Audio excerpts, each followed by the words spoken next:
Signing for her father's belongings, the girl accidentally triggered a hidden switch. She opened the box. Inside, she found an old photo of her and her father from when she was a child. As she put the photo away, she noticed a key and a handwritten note tucked inside. Following the instructions on the note, she made her way to the estate where her father once lived. She then located his memorial site, pressed the first letter engraved on the stone, and inserted the key into a concealed lock. Moments later, a hidden chamber opened up. Lara assumed it was just a private collection room, but when she turned on the lights, she was stunned. The basement was packed wall to wall with items. There were statues everywhere, and the walls were covered in photos and research documents. It was clearly a secret research facility. As Lara tried to make sense of it all, a video recorder caught her attention. When she played it, she realized it was a message left by her father before he disappeared. He had been searching for proof of another world and had been tracking clues about Himiko. Himiko was known as the Queen of Death. Legend said that anyone who touched her hand could gain endless wealth and even control the minds of others. Because of that, Himiko was sealed away on Yamatai Island.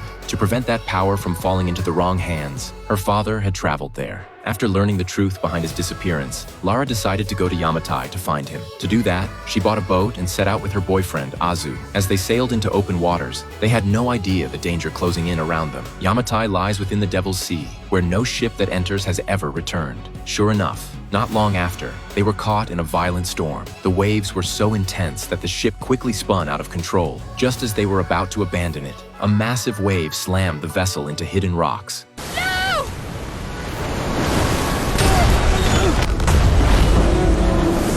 The impact threw Lara onto the deck. Before she could even get up, another wave flipped the ship, crashing it against towering cliffs. As the water began to swallow the vessel, Lara sprinted to the bow and dove into the ocean. She escaped the sinking ship, only to be immediately dragged under by the raging waves. Luckily, she was close to shore. The tide carried her onto the beach. Lara struggled her way across the sand, but just as she tried to stand, she saw shadowy figures approaching her. Before she could react, she was knocked unconscious. When she woke up, she had been captured, and her captor was a grave robber named Rake. He had been searching for Himiko's tomb for 7 years, with no success. It wasn't until he found Lara's notebook that he finally located the tomb's coordinates. He then forced Lara to guide them there. On the way, she ran into her boyfriend, Azu. After escaping the wreck, he had gone through the same ordeal. Now he was planning their escape. Azu grabbed a shovel and knocked out a mercenary guard.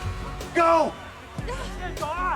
With Azu covering for her, Lara reached the edge of a cliff. With enemies closing in, she stepped onto a narrow log bridge, but slipped and fell straight into the river below. Lara fought desperately in the rushing water. She tried to grab onto the rocks, but the slick surface gave her nothing to hold on to. Ahead of her was a deadly waterfall, and unbelievably, there was a wrecked airplane lodged on the cliffside. At the last possible second, Lara managed to grab onto the plane and pulled herself aboard. But after years of erosion, the wings were barely holding together and could collapse at any moment. Just as the wing gave way, Lara lunged forward and grabbed the fuselage. She hauled herself into the cabin, but before she could catch her breath, the plane lost balance and was dragged toward the waterfall. Lara quickly tore through the rope binding her hands, and at the moment the plane dropped, she grabbed onto a piece of metal. Fortunately, the wreck got wedged between the cliffs, but it couldn't support her weight for long. Before she could even move, the structure began to break apart. That's when Lara spotted a parachute.